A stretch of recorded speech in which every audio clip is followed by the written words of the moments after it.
Eu estava sentada na sala do advogado quando ele empurrou os papéis na minha direção. Minha mão tremia tanto que mal conseguia segurar as folhas. Dr. José me olhou com aquela expressão que eu já conhecia, aquela mistura de pena e raiva contida que eu tinha visto no rosto da Carla tantas vezes nos últimos meses. Dona Fátima, a senhora precisa entender a gravidade disso. Seu filho falsificou sua assinatura. Ele tem uma procuração que a senhora nunca assinou. E com esse documento, ele já sacou R$420 mil da sua conta. As palavras entraram nos meus ouvidos, mas demoraram para chegar no cérebro. R$420 mil. Marcelo, meu filho, falsificou. O ar-condicionado do escritório zumbia baixinho, mas eu sentia calor. Um calor que subia do peito e tomava conta do rosto. Isso não pode estar certo, eu disse, e minha própria voz soou distante, como se viesse de outra pessoa. O Marcelo não faria isso. Ele é meu filho. Doutor. José suspirou. Pegou outra pasta, abriu, mostrou mais papéis. Havia 2 assinaturas lado a lado. Uma era minha, a outra tentava ser. A perícia grafotécnica não deixa dúvidas, Dona Fátima. Olhe aqui.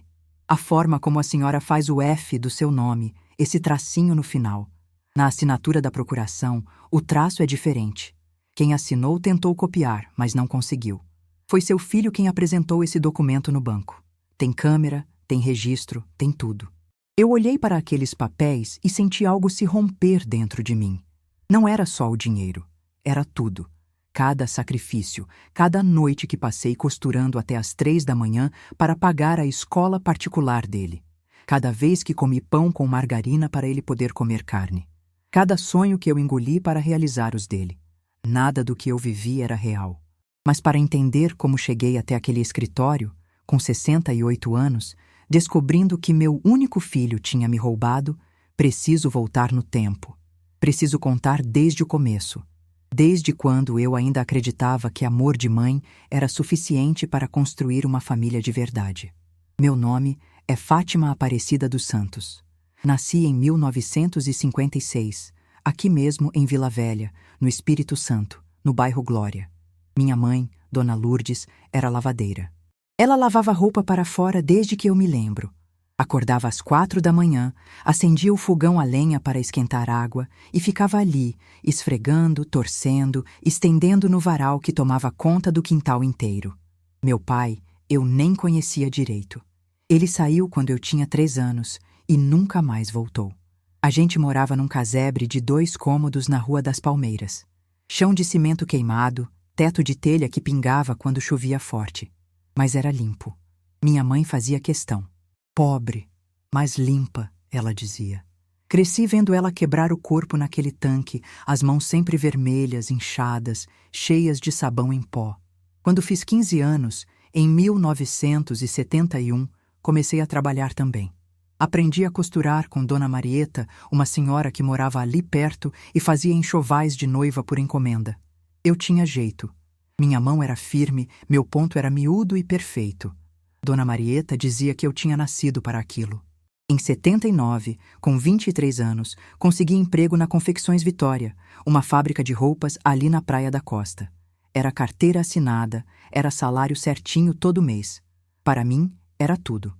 Foi lá que conheci o Paulo, pai do Marcelo. Ele trabalhava no estoque. Era bonito, sabia conversar, me levava para dançar forró no fim de semana. A gente namorou 1 ano e casou em 1981. Festa simples, na casa da minha mãe, com bolo de cenoura e guaraná. Mas eu era feliz. Achei que tinha encontrado meu lugar no mundo. O Marcelo nasceu no ano seguinte.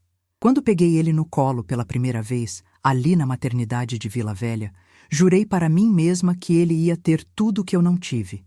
Ele ia estudar, ia ter roupa boa, ia comer carne todo dia. Ele não ia crescer passando necessidade como eu passei. O Paulo era um bom homem no começo. Trabalhava, trazia o dinheiro para casa, brincava com o Marcelo. Mas em 1987, ele sofreu um acidente na fábrica. Caiu de uma empilhadeira e machucou a coluna. Ficou afastado por 6 meses. Quando voltou, nunca mais foi o mesmo. Vivia com dor, começou a beber. E quando bebia, gritava, xingava. Dizia que a vida dele tinha acabado, que era tudo culpa minha, culpa do menino. Em 1990, ele foi embora. Deixou um bilhete em cima da mesa dizendo que não aguentava mais. Levou a roupa dele numa mochila e sumiu. O Marcelo tinha 8 anos. Chorou uma semana inteira perguntando quando o pai ia voltar. Eu não sabia o que responder. Mas antes de continuar, me conta. De onde você está me ouvindo? Deixe a sua cidade nos comentários. Adoro saber até onde essas histórias chegam. Se você é novo aqui, se inscreva e ative o sininho. Toda segunda, quarta e sexta ao meio-dia tem história nova. Fiquei sozinha com o Marcelo. Minha mãe tinha morrido em 88, de um câncer que descobriram tarde demais. Não tinha mais ninguém. Eu e meu filho. Contra o mundo, eu pensava. Trabalhava na confecção de dia e fazia costuras extras à noite.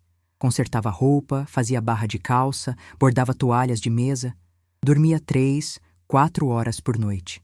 Mas o Marcelo estudava em uma escola particular. Tinha tênis bom, material escolar completo. Eu fazia questão.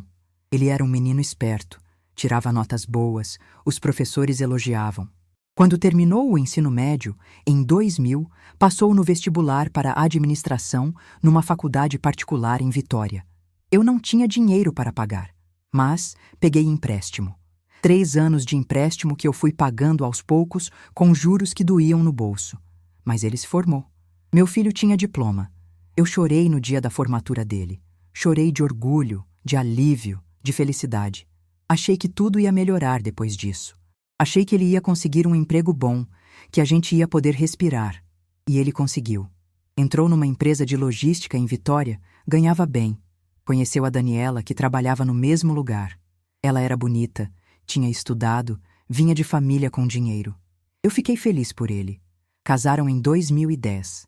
Festa grande num buffet em Vitória, mais de 200 convidados. Eu ajudei a pagar parte. Não era obrigação minha, mas era meu filho. Eu queria que ele tivesse o casamento que merecia. A Daniela era educada comigo no começo. Me chamava de sogra, me dava beijinho no rosto quando me via.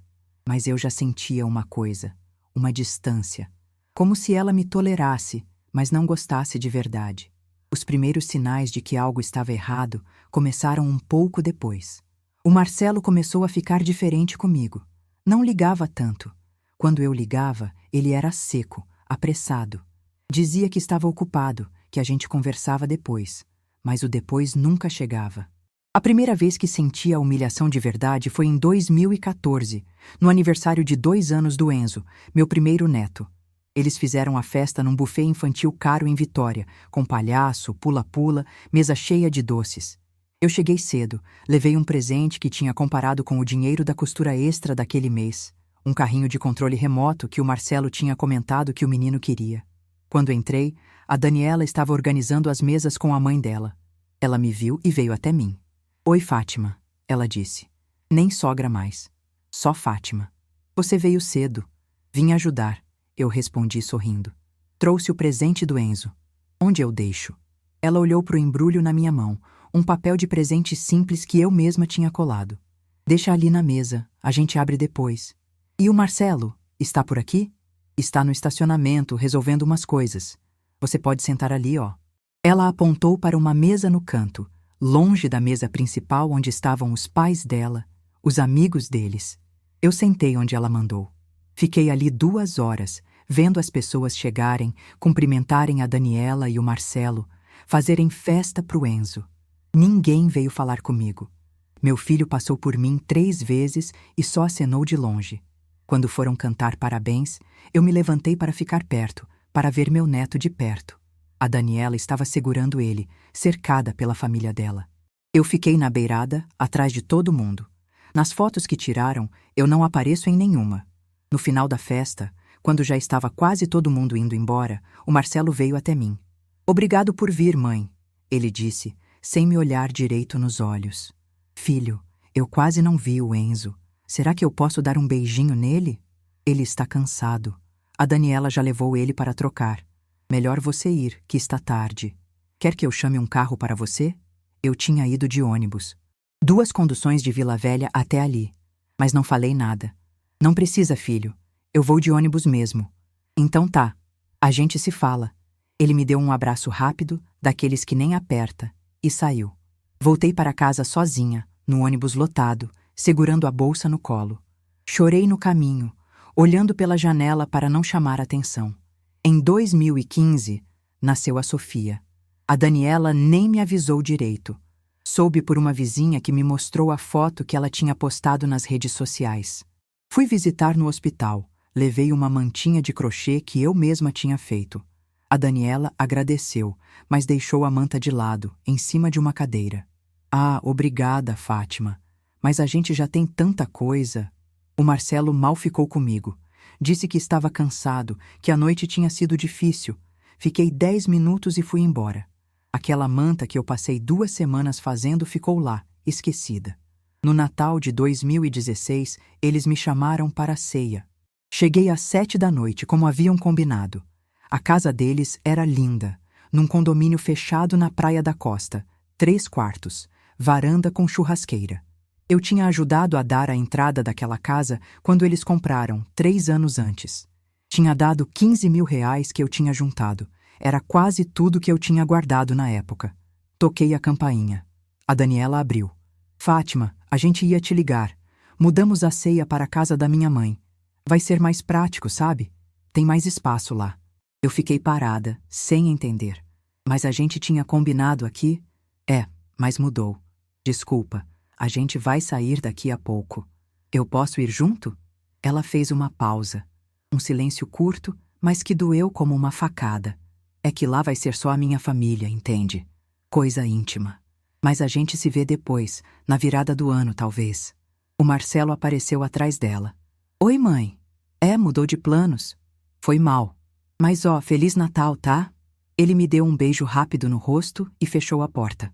Fiquei ali, na frente daquela casa que eu ajudei a comparar, sozinha, no meio da rua, às 7 da noite de Natal. Voltei para casa de ônibus. Jantei pão com mortadela. Dormi chorando. Em 2017, tentei me aproximar dos netos. Ligava para o Marcelo pedindo para passar uma tarde com eles, para levar no parque, para fazer um lanche. Ele sempre tinha desculpa.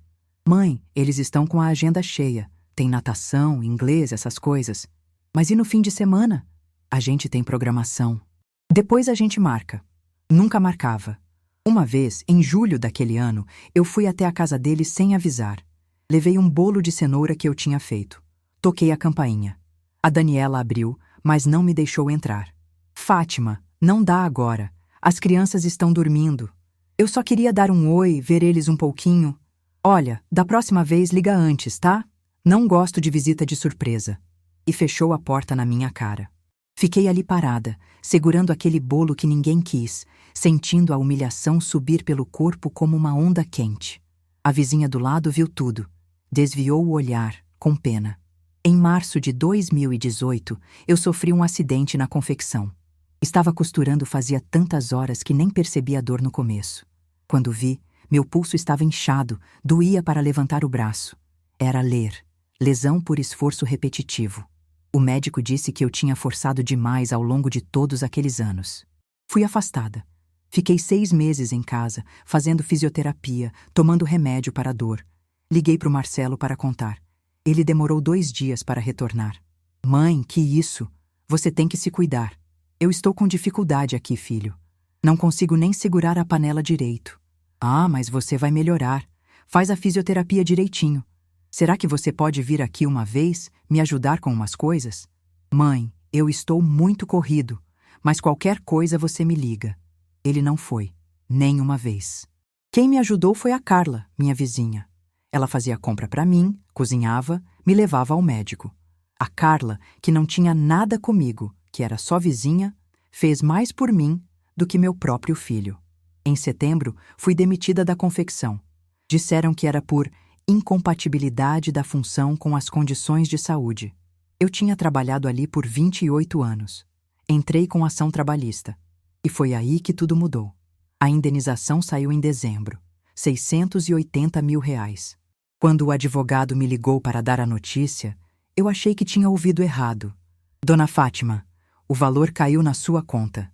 A empresa perdeu em todas as instâncias. A senhora tem direito a isso e mais. Eu não sabia o que fazer com aquele dinheiro. Era mais do que eu tinha visto na vida inteira. Liguei para o Marcelo no mesmo dia. Filho, aconteceu uma coisa. Eu ganhei uma indenização grande do processo. Quanto? 680 mil. Houve um silêncio do outro lado. Depois, mãe, que bom. Você merece. Trabalhou a vida toda. Eu não sei o que fazer com isso, filho. Será que você pode me ajudar? Você entende dessas coisas. Claro, mãe. A gente marca um dia e eu vou aí. Ele foi na semana seguinte. Chegou sozinho. Sentou comigo na mesinha da cozinha. Parecia empolgado, animado. Mais do que eu tinha visto ele em anos. Mãe, esse dinheiro precisa render. Você não pode deixar parado. Deixa eu te ajudar a investir. Eu pensei em guardar um pouco, comprar umas coisas para casa. Não, mãe. Você tem que pensar no futuro. No seu, no meu, no das crianças. Esse dinheiro pode crescer. Se você investir direito, daqui uns anos você tem mais de 1 milhão. Mas eu nem sei mexer com essas coisas, filho. Por isso eu vou te ajudar. Você confia em mim, né? Eu confiei. Ele me levou ao banco, abriu uma conta para investimentos, colocou tudo em uma caixinha que ele disse que rendia bem. Me explicou, mostrou papéis, falou de porcentagens que eu não entendia direito. Mas era meu filho. Eu confiei. Pronto, mãe. Agora é só deixar ali. Daqui uns anos você vai ver como cresceu. E se eu precisar tirar um pouco? Não tira. Quanto mais tempo ficar, mais cresce. Confia em mim. 2 semanas depois, ele voltou. Mãe, eu preciso te pedir uma coisa. É importante. O que foi, filho? Eu estou com uma oportunidade de fazer um investimento grande no trabalho. Mas eu preciso de capital. Será que você pode me emprestar uma parte desse dinheiro que você tem investido? Senti o peito apertar. Emprestar? Mas você mesmo disse que era para deixar lá? É, mas essa oportunidade não vai aparecer de novo. É um negócio fechado, mãe. Eu vou te devolver em 6 meses com juros. Você só ganha. Quanto você precisa? 100 mil. 100 mil reais. Engoli seco. Filho, é muito dinheiro. Mãe, eu sou seu filho. Você não confia em mim? Eu sempre cuidei de você. Essa frase ficou ecoando na minha cabeça. Eu sempre cuidei de você. Eu quis acreditar que ele se importava, que aquilo era um investimento de verdade, que eu ia ter meu dinheiro de volta. Tá bom, filho. Eu empresto. Ele sorriu. Me abraçou forte pela primeira vez em anos. Obrigado, mãe. Você não vai se arrepender. Tirei 100 mil reais e dei para ele.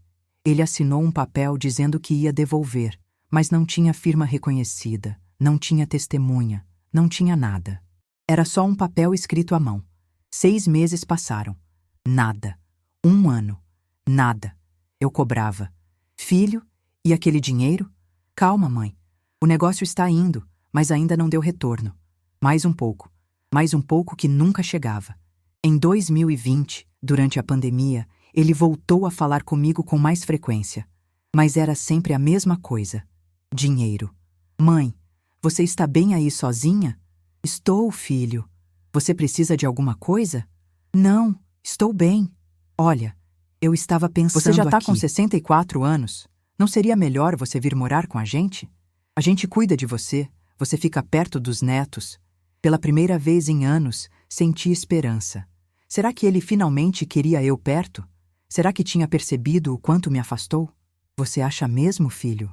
Acho. Mas tem uma coisa. Você ia ter que vender essa casa para ajudar nas despesas, entende? Aqui em casa tá apertado, a gente tem contas, as crianças têm escola particular.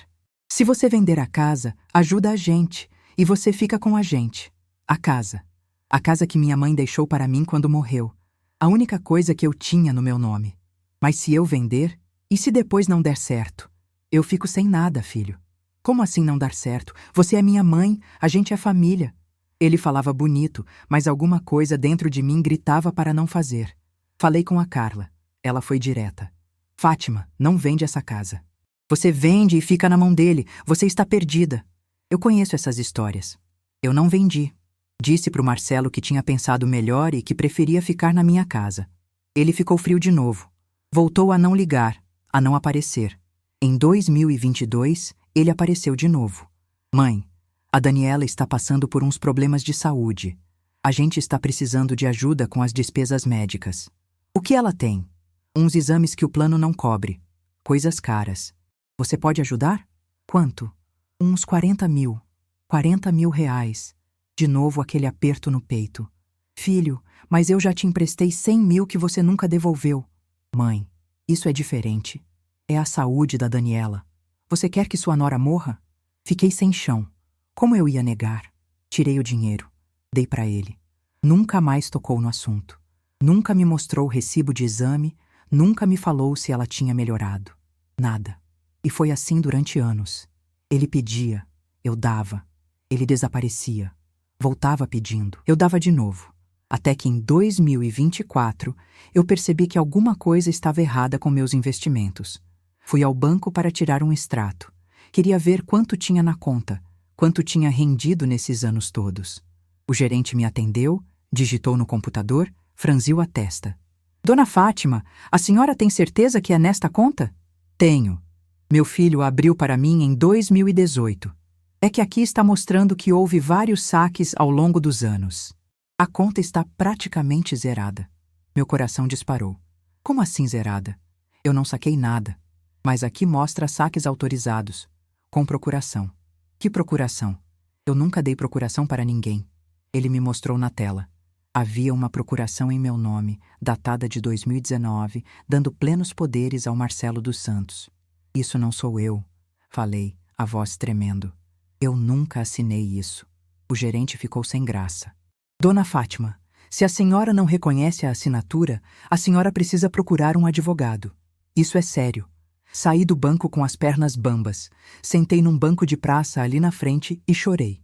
Chorei de um jeito que não chorava desde que minha mãe morreu.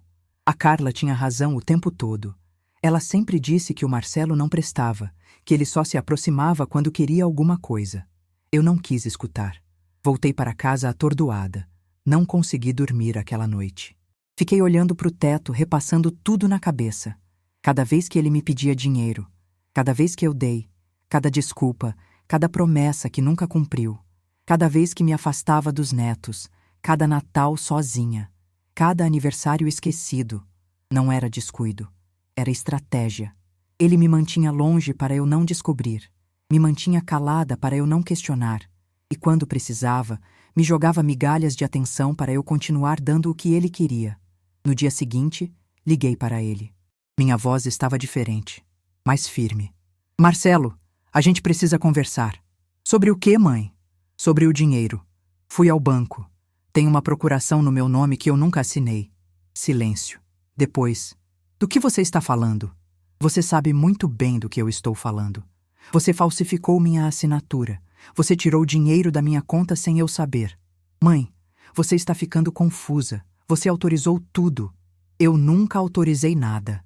Eu vou atrás dos meus direitos, Marcelo.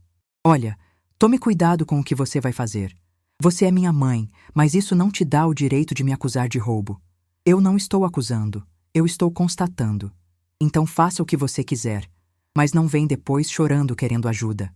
E desligou. Meu filho desligou na minha cara, sem pedir desculpas, sem tentar explicar, só ameaça. Naquela noite a Carla veio me ver. Eu contei tudo. Ela segurou minha mão. Fátima, você precisa de um advogado. E eu conheço um. O doutor. José. Ele é sério. É gente boa. Atende gente como a gente. Você quer que eu marque? Eu olhei para ela. Essa mulher que não tinha nada comigo, que sempre esteve ali quando meu próprio sangue me abandonou. Marca, Carla. Eu não vou mais aceitar isso. Marquei para a semana seguinte. Juntei todos os papéis que eu tinha. Extratos antigos, o papelzinho que o Marcelo assinou quando pegou os 100 mil, mensagens de WhatsApp. Tudo o que pudesse provar. No fundo, uma parte de mim ainda queria estar errada. Ainda queria acreditar que era engano, que meu filho não seria capaz. Mas no fundo do fundo, onde eu não queria olhar, eu já sabia a verdade. Nada do que eu vivi era real. O amor que eu sentia não era correspondido. Nunca foi. Eu era só uma fonte de recursos. Uma mãe que servia para dar, mas não para receber. E pela primeira vez em 68 anos, eu decidi que não ia mais servir. Os dias até a consulta com o doutor José foram os mais difíceis da minha vida. Eu acordava de madrugada com o coração apertado, a mente girando. Será que eu estava fazendo a coisa certa? Será que uma mãe denuncia o próprio filho? Será que eu não estava sendo egoísta? A Carla percebia minha hesitação. Fátima, ele roubou você. Falsificou sua assinatura. Isso é crime. Mas ele é meu filho, Carla. E você é mãe dele. Ele deveria te respeitar, te cuidar. Ele fez o contrário. Eu sabia que ela estava certa. Mas o coração de mãe é uma coisa estranha. Mesmo depois de tudo, eu ainda queria proteger ele. Ainda tinha aquela voz na minha cabeça dizendo que talvez ele tivesse tido um motivo, que talvez ele tivesse precisado mesmo, que talvez eu estivesse exagerando. No dia da consulta quase desmarquei. Fiquei na porta do escritório do doutor. José por uns 5 minutos, olhando para a placa, pensando em voltar. A Carla estava comigo. Ela me empurrou para dentro, gentilmente. Você merece justiça, Fátima. Entra. Doutor. José era um homem de uns 55 anos, cabelo grisalho, óculos de armação preta. Tinha uma sala simples, mas organizada, cheia de livros nas estantes. Ele me cumprimentou com um aperto de mão firme e me pediu para sentar. Dona Fátima, a Carla me contou um pouco da situação, mas eu preciso que a senhora me conte tudo, desde o começo, com detalhes. Contei. Contei sobre os 680 mil da indenização, sobre o investimento, sobre os empréstimos que nunca foram devolvidos, sobre a procuração que eu nunca assinei. Ele ia anotando, fazendo perguntas, pedindo para ver os documentos. Quando terminei, ele tirou os óculos e me olhou com aquela expressão que eu já tinha visto no rosto da Carla tantas vezes. Pena misturada com indignação. Dona Fátima, o que seu filho fez é falsidade ideológica e apropriação indébita. São crimes. A senhora tem um caso forte aqui, mas ele vai ser preso? Depende. A gente pode tentar resolver isso na esfera civil primeiro. Reaver o dinheiro. Se ele devolver e assumir o erro, talvez a gente evite o criminal. Mas se ele resistir, a gente não tem escolha. Senti um aperto no peito. Ele é meu filho. Eu sei, Dona Fátima, e eu entendo que é difícil. Mas a senhora trabalhou 45 anos para juntar esse dinheiro. Ele não tem o direito de tirar da senhora. Eu sabia que ele estava certo, mas estava com medo. Medo de perder meu filho de vez, medo de ficar sozinha, medo de que todo mundo me julgasse por processar o próprio sangue. Doutor, José, me dá uns dias para pensar? Claro, mas não demore muito.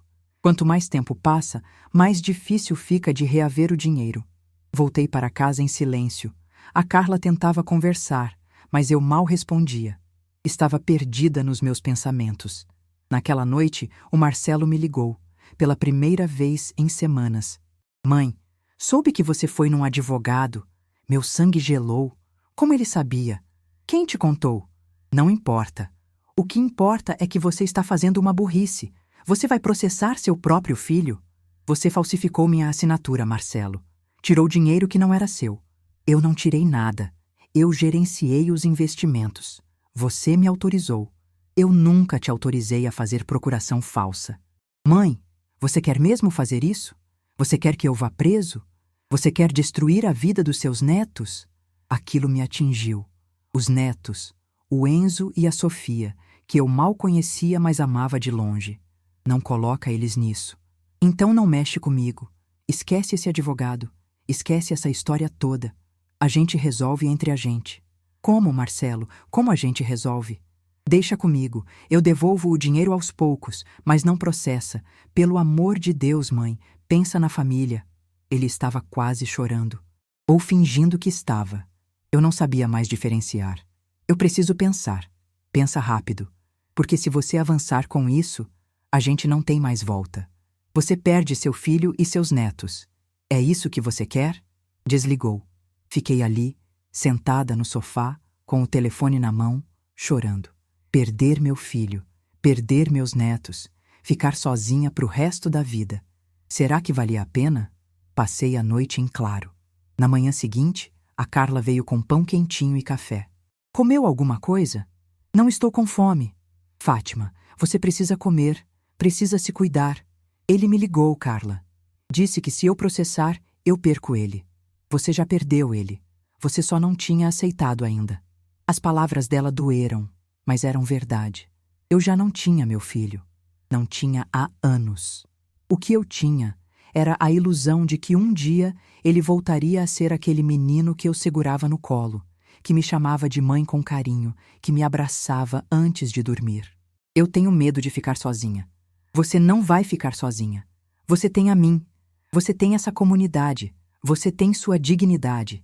Não deixe ele tirar isso também de você. Respirei fundo. Peguei o telefone e liguei para o doutor. José. Doutor. José, é a Fátima. Eu quero seguir com o processo. A partir dali, tudo mudou. Dr. José pediu uma perícia grafotécnica para comparar as assinaturas. Pediu os extratos bancários completos dos últimos 6 anos. Pediu as mensagens, os áudios, qualquer coisa que pudesse comprovar que eu nunca tinha autorizado aqueles saques. Dona Fátima, a gente precisa ser meticuloso. Cada detalhe conta. Passei semanas juntando tudo. Imprimi conversas. A Carla me ajudou a salvar os áudios.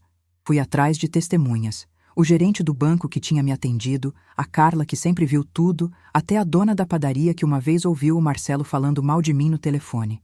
Doutor. José também me explicou a matemática completa do dinheiro. Vamos calcular certinho quanto a senhora tinha e quanto sumiu.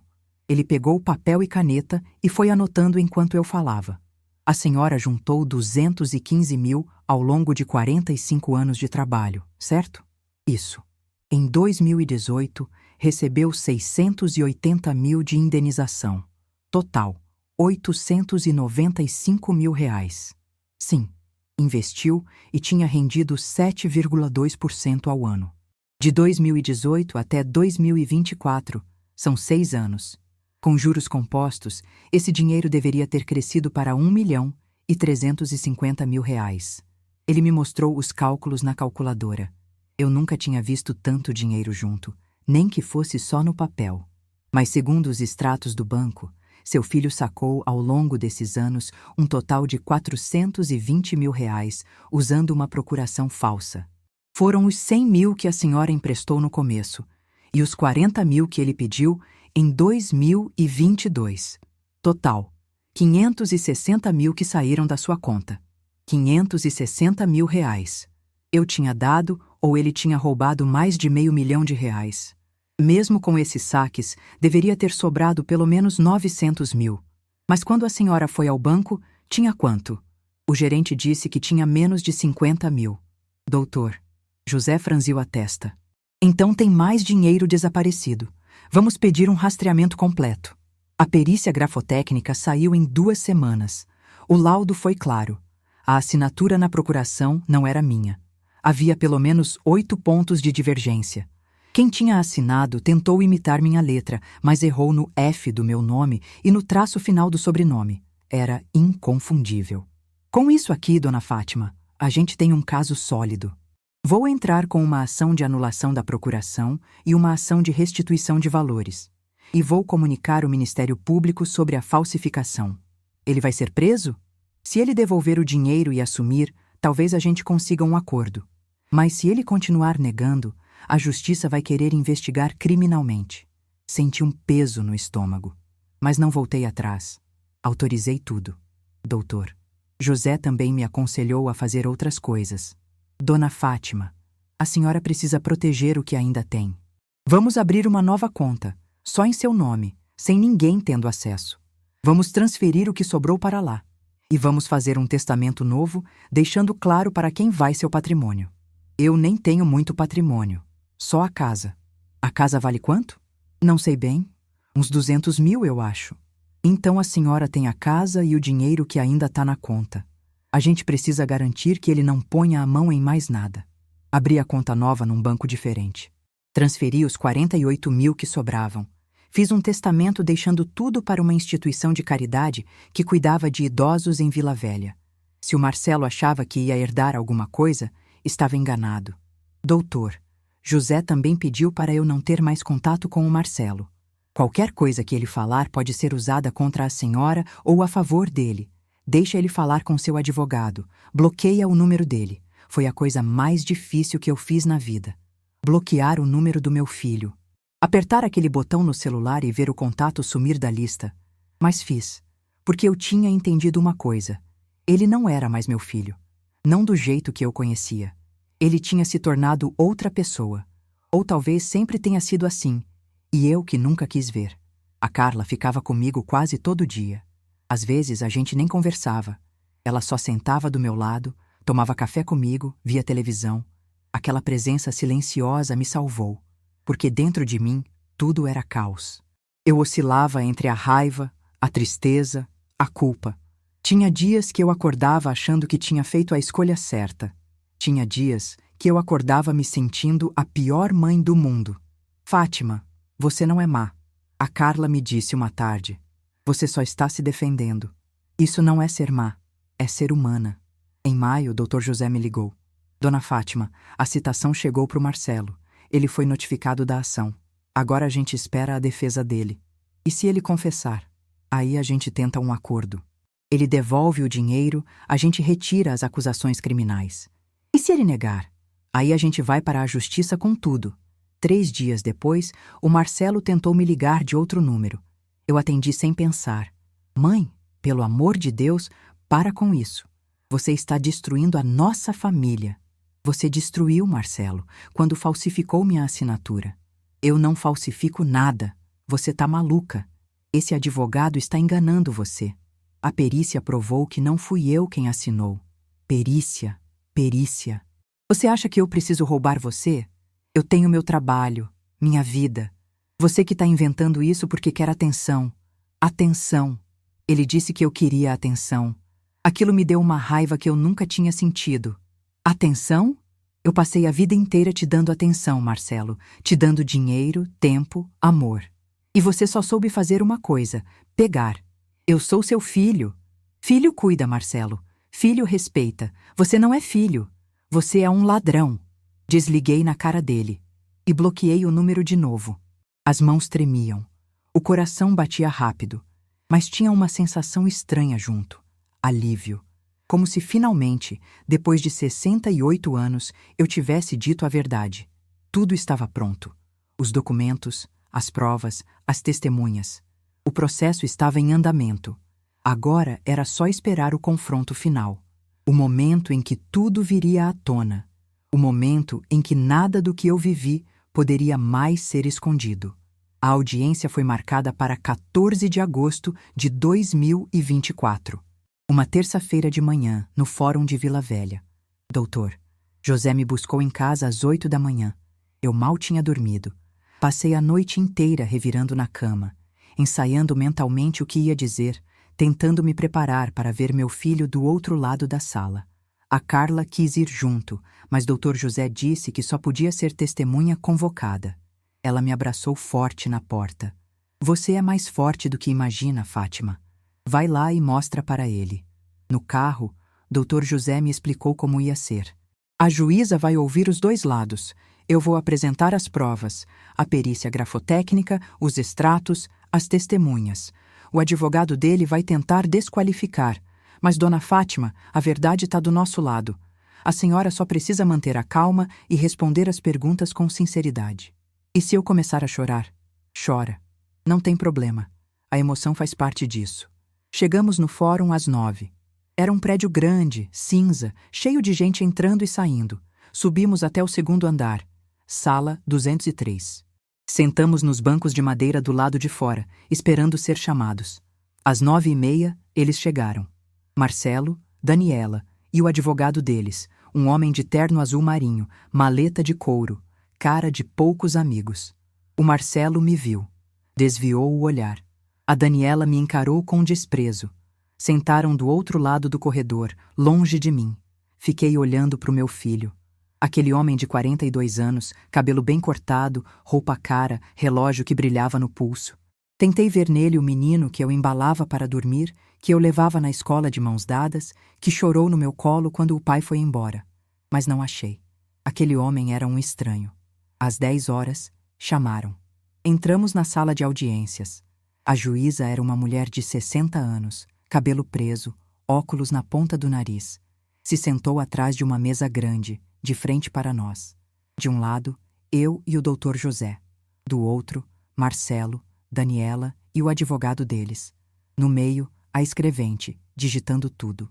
A juíza olhou para os papéis e começou. Bom dia a todos. Estamos aqui para a audiência do processo número tal. Autora Fátima Aparecida dos Santos. Réu Marcelo dos Santos. Doutores, podem se apresentar. O doutor José se apresentou, assim como o advogado dele, doutor Augusto. A juíza virou para mim. Dona Fátima, a senhora pode relatar com suas palavras o que aconteceu? Respirei fundo. Olhei para o Marcelo. Ele estava com o rosto fechado, braços cruzados. Eu trabalhei 45 anos como costureira. Juntei R$215 mil nesse tempo todo. Em 2018, recebi uma indenização trabalhista de 680 mil. Pedi ajuda para o meu filho para investir esse dinheiro. Ele abriu uma conta para mim e disse que ia cuidar. Eu confiei. Minha voz falhou. Bebi um gole de água. Com o tempo, ele começou a pedir dinheiro emprestado. 100 mil aqui, 40 mil ali. Eu dei porque ele é meu filho. Mas em março desse ano, fui ao banco e descobri que tinha uma procuração em meu nome que eu nunca assinei. Com essa procuração, ele tirou 420 mil sem eu saber. Quando fui cobrar, ele negou. Me ameaçou. Disse que eu ia perder ele e os netos se eu fizesse alguma coisa. A senhora tem provas dessa procuração falsa? Doutor, José entregou o laudo pericial para a juíza. Ela leu em silêncio, anotando coisas. E o senhor Marcelo? O que tem a dizer? O advogado dele se levantou. Excelência, meu cliente nega veementemente as acusações. A procuração foi feita com autorização verbal da mãe. O dinheiro sacado foi usado em investimentos aprovados por ela. Inclusive, muito desse dinheiro voltou para a conta dela depois. Não houve crime. Houve má gestão, talvez, mas não apropriação indébita. A juíza olhou para ele com cara de quem não estava comparando. Má gestão que fez sumir mais de R$500 mil? Excelência, investimentos têm riscos. Apresenta os comprovantes desses investimentos, então. O advogado hesitou, remexeu nos papéis. Não tinha nada. A juíza virou para o Marcelo. Senhor Marcelo, a perícia grafotécnica concluiu que a assinatura na procuração não foi feita por sua mãe. O senhor falsificou esse documento? Ele olhou para o advogado. O advogado assentiu. Marcelo respirou fundo. Eu não falsifico nada. Ela assinou. Ela só não lembra porque já tá com idade e tá confusa. Senti a raiva subir. Confusa. Ele estava me chamando de louca. Eu não tô confusa, falei, a voz saindo mais alta que eu queria. Eu sei exatamente o que você fez. Você falsificou minha assinatura. Você roubou meu dinheiro. E você está mentindo na cara da juíza. Mãe, para! Não me chama de mãe. Mãe, você não me trata como mãe há anos. Dona Fátima, por favor. A juíza interveio. Deixa eu conduzir a audiência. Respirei fundo, tentando me controlar. A juíza continuou. Senhor Marcelo, além da perícia, temos aqui extratos bancários que mostram saques frequentes e volumosos ao longo de 6 anos. A senhora, Dona Fátima, tem conhecimento de todos esses saques? Não. Eu nem sabia que tinha tanta movimentação. Ele nunca me avisou. O advogado do Marcelo tentou argumentar. Excelência, mas havia uma relação de confiança entre mãe e filho. Relação de confiança que ele quebrou quando falsificou a assinatura dela. Doutor. José rebateu. Se havia autorização verbal, por que falsificar documento? Se os investimentos eram legítimos, por que não tem comprovante nenhum? Onde está o dinheiro? Silêncio. O advogado do Marcelo não tinha resposta. A juíza chamou a primeira testemunha, o gerente do banco. Ele entrou, prestou juramento, confirmou tudo. Confirmou que eu tinha ficado chocada quando vi os extratos. Confirmou que eu nunca tinha ido ao banco autorizar procuração. Confirmou que foi o Marcelo quem apresentou o documento sozinho. Depois chamaram a Carla. Ela entrou firme, cabeça erguida, sentou na cadeira de testemunha e olhou direto para o Marcelo. A senhora conhece a Dona Fátima há quanto tempo? A juíza perguntou. Há 35 anos. Somos vizinhas. E teve oportunidade de observar a relação entre ela e o filho? Tive. E posso dizer que essa mulher fez de tudo por esse homem. Criou ele sozinha, trabalhou feito condenada, deu tudo o que ele pediu. E ele? Só sei que vivia pedindo dinheiro. Sumia, aparecia pedindo. Ela passava o Natal sozinha, o aniversário sozinha. Quando ela adoeceu, em 2018, ele não apareceu nem uma vez. Fui eu que cuidei dela. A senhora tem conhecimento sobre a procuração? Tenho, porque quando ela descobriu, ela veio na minha casa chorando, desesperada. Ela nunca assinou procuração nenhuma. Eu conheço a Fátima. Ela não mentiria sobre isso. O advogado do Marcelo tentou me desqualificar. A senhora não está sendo tendenciosa por ser amiga dela? A Carla olhou para ele com desprezo. Eu estou sendo honesta, coisa que o filho dela não está sendo. A juíza agradeceu e dispensou a Carla. Alguma outra testemunha? Não, Excelência, disse o Dr. José. As provas documentais falam por si. A juíza olhou de novo para os papéis. Demorou uns minutos. Depois tirou os óculos e olhou para o Marcelo.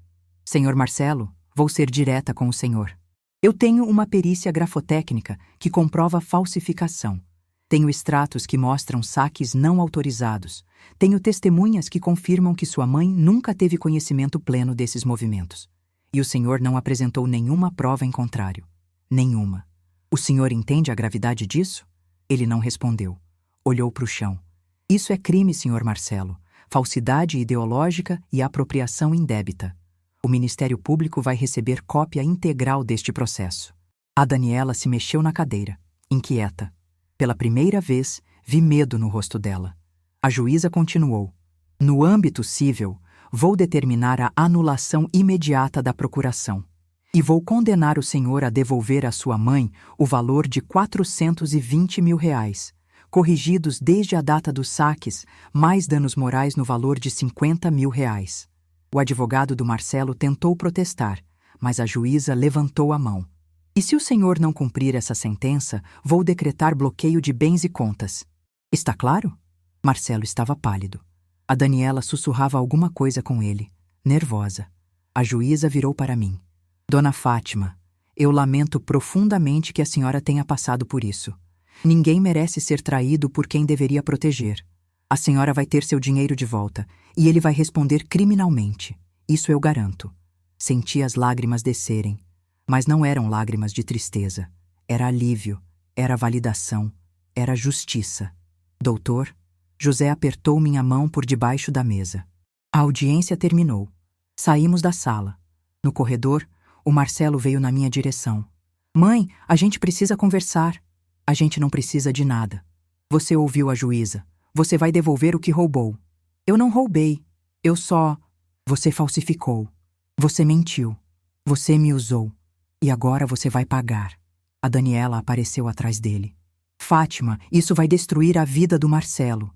Ele pode ser preso. Pensa nos seus netos. Olhei para ela. Aquela mulher que sempre me olhou de cima, que sempre me tratou como se eu fosse nada. Eu pensei nos meus netos a vida toda. Vocês que não deixaram eu chegar perto deles. Agora aguenta as consequências. Virei as costas e saí. Dr. José veio atrás de mim. Na porta do fórum, a Carla estava esperando. Quando me viu, abriu os braços.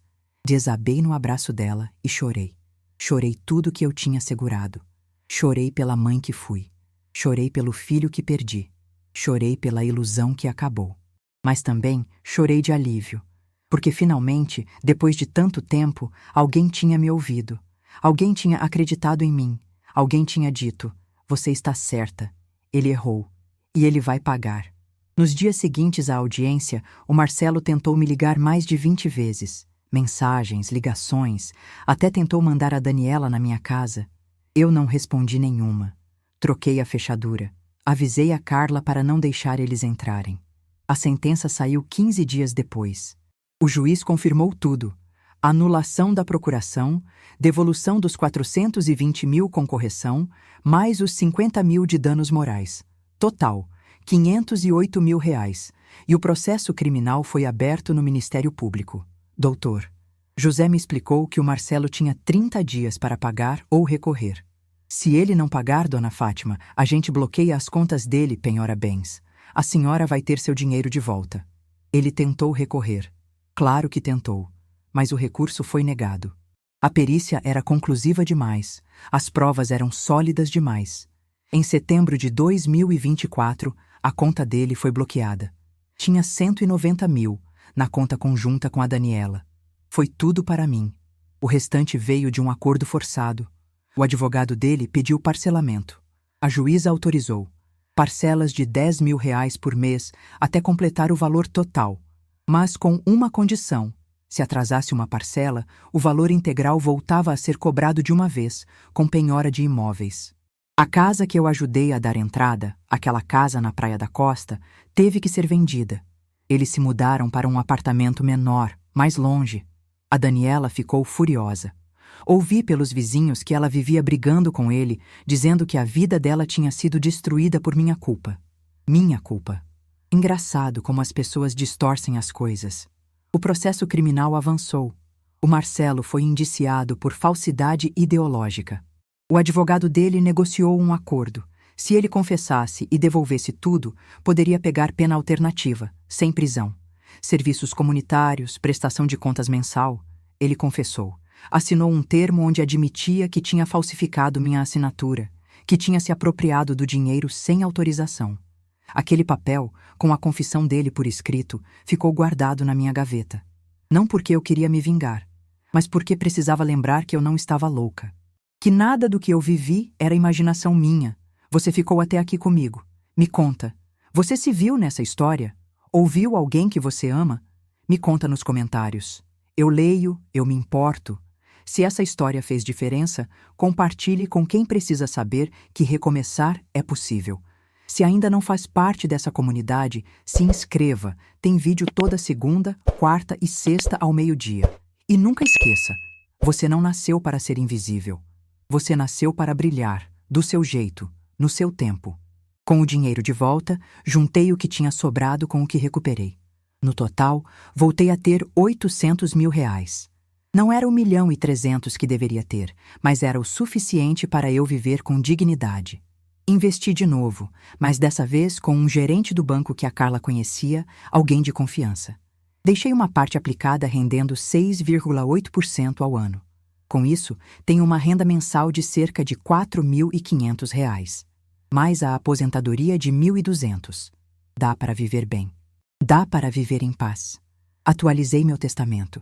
Deixei metade do dinheiro para Carla, que foi mais filha para mim do que meu próprio sangue.